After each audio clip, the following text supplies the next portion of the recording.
안녕하세요. 정치를 쉽게 풉니다. 정치 10단.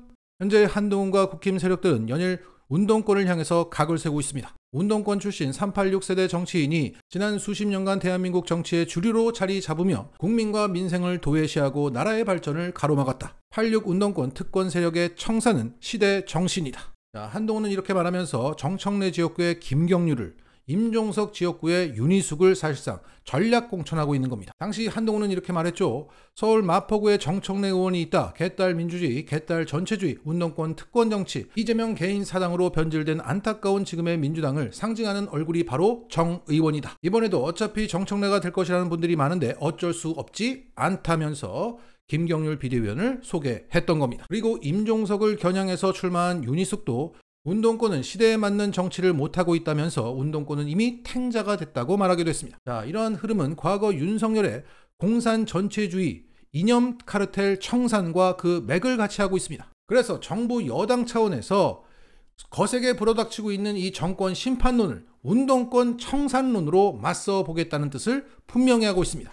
그런데 정권 심판, 이것은 여야를 떠나서 관행적으로 사용하던 캐치프레이즈라 직관적이고 유권자들도 쉽게 받아들입니다. 반면 운동권 청산, 이것은 새로운 조어라 이해하기도 어려운데 동의가 되겠습니까? 설득력이 매우 떨어진다. 그래서 그것을 익숙하게 만들려고 오늘도 운동권 노래를 부르고 여론조사까지 돌려서 여조 가스라이팅을 시도하고 있습니다. 사실상 필패의 길로 가고 있다.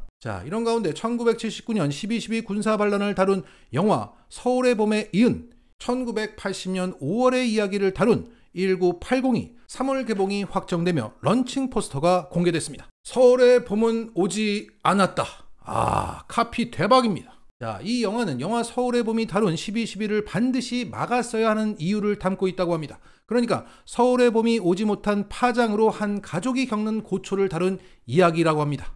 이 영화를 미리 보고 소개하고 있는 기자의 기사를 보겠습니다. 서울의 봄을 보고 분노했다면 그것은 시작에 불과하다. 이 1980은 12.12 군사반란을 막지 못한 여파가 불과 몇 개월 만에 소시민들의 삶에 어떤 파장으로 등장하여 어떻게 망가지게 되는지를 담아내며 끝없는 분노와 슬픔으로 관객들을 초대할 예정이다. 또한 1980에 공개된 런칭 포스터는 호혜의 신문을 모티브로 눈길을 사로잡고 있다. 서울의 봄을 기대했던 모든 이들을 절망하게 하는 서울의 봄은 오지 않았다는 카피와 함께 1980년 5월 14일에서 3일간 전남도청 앞에 모인 열망의 인파를 담아낸 그날의 한 장의 사진으로 관객들을 80년의 한복판으로 불러들이고 있다.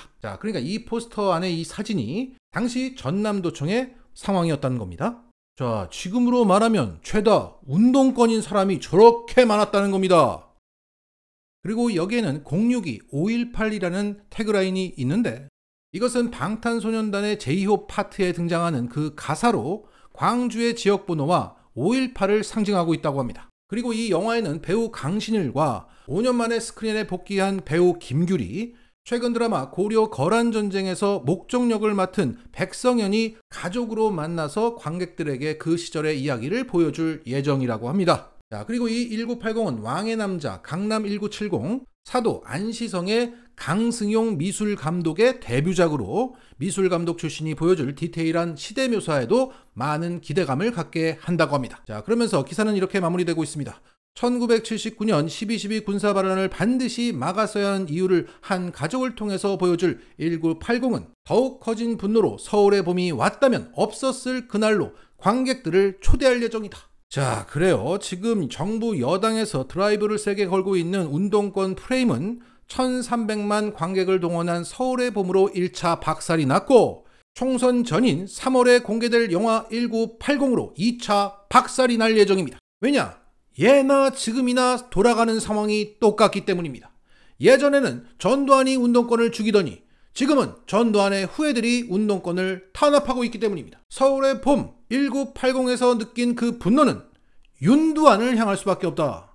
윤두환 심판이 온다. 1980이 온다.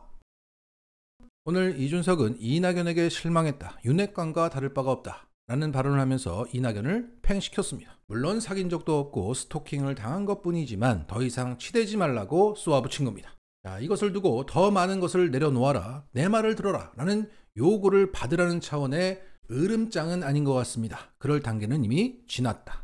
그러면 고소한 냄새가 나고 있는 그 얘기를 한번 들어보겠습니다. 오늘 이준석은 양양자, 천하람, 김철근, 오랜만입니다. 그 7억 각서가 잘 마무리가 됐는지 모르겠네요. 자, 이들과 함께 전남 춘천의 제과점에서 기자 간담회를 열고 이렇게 말했다고 합니다. 이낙연의 개혁미래당에 실망했다. 지금까지 이재명 대표와 이견이 있어서 나왔다고 주장하면서 정작 이준석을 개혁하려 달려든다. 개혁이라는 이름을 썼으면 대한민국을 어떻게 개혁할지 더 나은 의견을 내놓으면 같이 갈 의사가 있지만 현재까지 윤핵관과 다를 바가 없다. 이제는 진보냐 보수냐를 떠나서 개혁을 할 것인지 반개혁적인 정치를 유지할 것인지 등을 확실하게 정해야 한다. 대한민국을 어떻게 개혁할지 얘기를 했을 때 우리보다 나은 의견이 있고 우리와 합쳐서 좋은 의견을 만들 수 있을 때 같이 갈 수 있다. 자, 그러면서 천하람이 이곳 순천에서 출마한다고 밝혔습니다. 그러니까 지금의 시대 화두는 개혁이다. 나는 개혁의 상징이다. 그러나 이낙연은 윤핵관처럼 입으로만 개혁을 말하고 있지 개혁을 함께 할 수 있는 사람이 아니다. 구태다. 이렇게 전남 순천 기자 간담회에서 말하면서 최근 젠더 갈라치기, 세대 갈라치기 정책 공약을 발표하면서 호남 갈라치기를 시도하고 있습니다. 물론 자신의 색깔을 분명히 하는 것은 좋습니다. 그런데 지금의 시대 정신은 심판입니다. 윤석열 심판이 시대의 화두인데 거기에 반유는 하지 않겠다며 개혁을 외치고 있는 것은 반시대적인 행태입니다.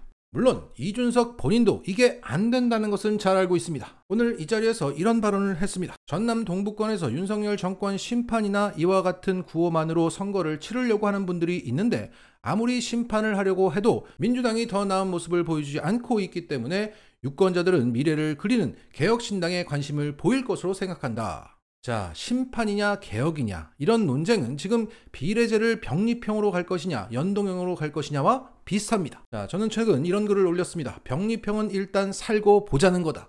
연동형은 더 잘 살아 보자는 거다. 공정권을 당장 끝내야 살 것 같다는 분들이 많아서 병립형이 우세한 것이고 병립형은 연동형을 한가한 소리라고 평가하는 것이다. 달리 말해 경정권에서도 살만하다는 분들은 더 잘 살아보자는 연동형을 꿈꾸고 있는 것이다. 결론은 일단 살고 보자. 그리고 나서 더 잘 살아보자.